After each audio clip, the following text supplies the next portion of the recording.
It's time for some more underrated horror movies, and this time we're going to the 2010s. So here are 5 more of my favorites that I feel like aren't talked about nearly enough. And we're kicking things off in 2010 with Stakeland. This indie vampire flick goes hard, and we follow an expert vampire hunter and his young protege as they travel towards Sanctuary. This one has a great cast, a great story, some gnarly blood and gore, and it has heart.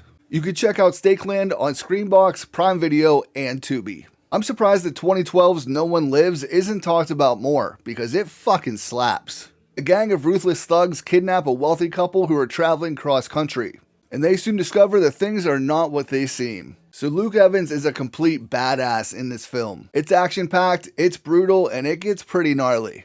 If you haven't seen No One Lives, then I absolutely recommend checking it out. You can find it on Prime Video and Tubi. Now, 2014's Last Shift has gained some popularity on social media over the past few years, but I still feel like it's severely underrated overall. A rookie cop takes the last shift at a police station before it's permanently closed, but her night soon becomes a living nightmare. So this one is creepy and unsettling from the very beginning, and it only gets more terrifying.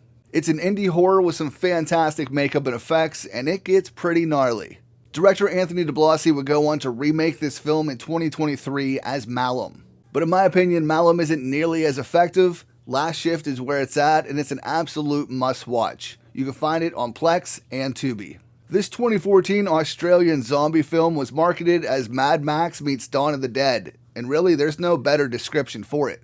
Wormwood Road to the Dead goes hard, it goes fast, and it absolutely slaps. It has a comic book feel to it, it's action-packed, and there's no lack of blood or gore. If you're looking for an entertaining zombie film to check out, then I recommend Wormwood. You can find it on AMC+. And finally, we have Deathgasm from 2015. 2 teenage metalheads accidentally summon an evil entity while trying to escape their mundane lives. Deathgasm is fun, it's campy, and it's pretty comedic. And it's another one that goes pretty hard in the blood and gore category. If you're looking for an entertaining and fun watch that involves demons, gore, and heavy fucking metal, then I recommend Deathgasm. It's streaming on Prime Video and Tubi. So those are 5 of my favorite underrated horror movies from the 2010s. Let me know in the comments which ones you've seen. But I'm your horror movie hype man. Be sure to hit that follow button, and I'll see you next time.